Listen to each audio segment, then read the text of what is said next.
Hi everybody, today I'm making a fermented green hot sauce out of unripe chili peppers.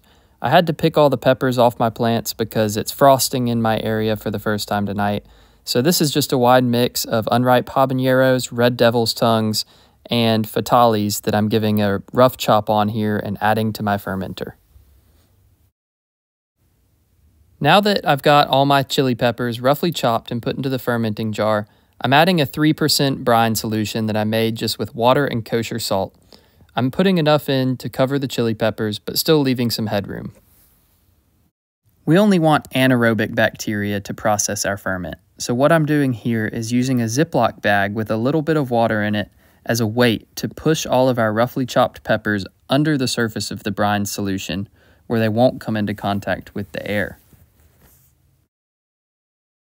I'm now going to place a lid onto my fermenting jar, and then in the center of that lid I'm going to secure an airlock.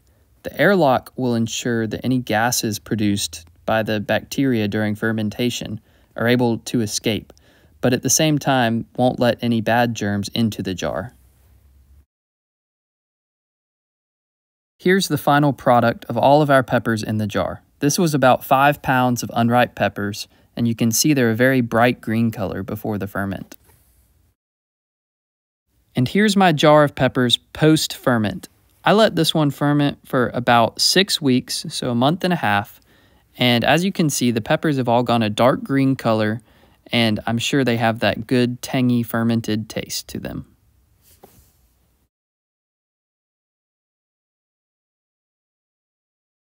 Now let's get to cooking some sauce. First, I'm going to roughly chop my fresh ingredients of 2 white onions and 5 cloves of garlic.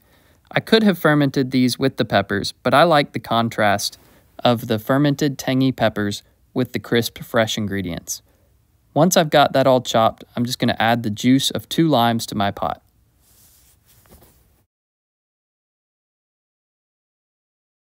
Next, I'm just using a slotted spoon to scoop all of my fermented peppers into the pot. Once I got them all in there, I actually added 1 cup of the brine from the ferment jar into there too. And now we're boiling it.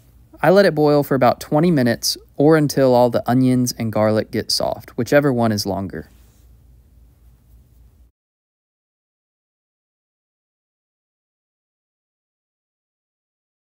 And now it's time to blend the sauce. I like using one of these immersion blenders for it because we don't have to transfer the sauce into another container.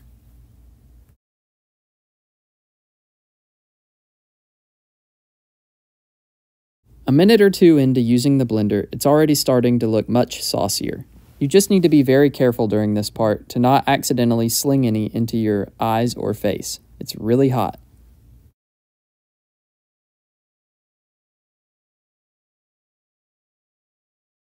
At this point, I'm going to add 2 cups of distilled white vinegar just to give it that classic hot sauce bite.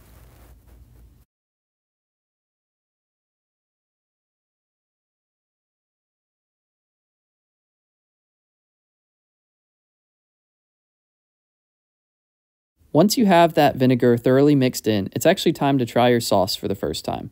I tried mine and it had a great punch, but I thought it needed just a tad more salt, so I added 1 teaspoon of kosher salt to mine. You can do it to taste. Another matter of personal preference is the consistency of your sauce. I like some pulp, but this one was really chunky like a salsa, so I strained half the batch and then added this liquidy part back to the main pot to make it half as pulpy.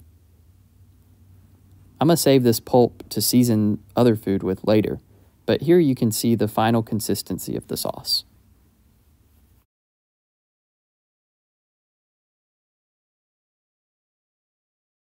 Since I've been working with the sauce quite a bit, I'm going to let it simmer one more time for about 15 minutes before it's on to the bottling station. To bottle it, I boiled a couple bottles ahead of time to get them nice and sanitized, and then I'm just going to hot fill them with the hot sauce, a clean funnel, and a clean ladle.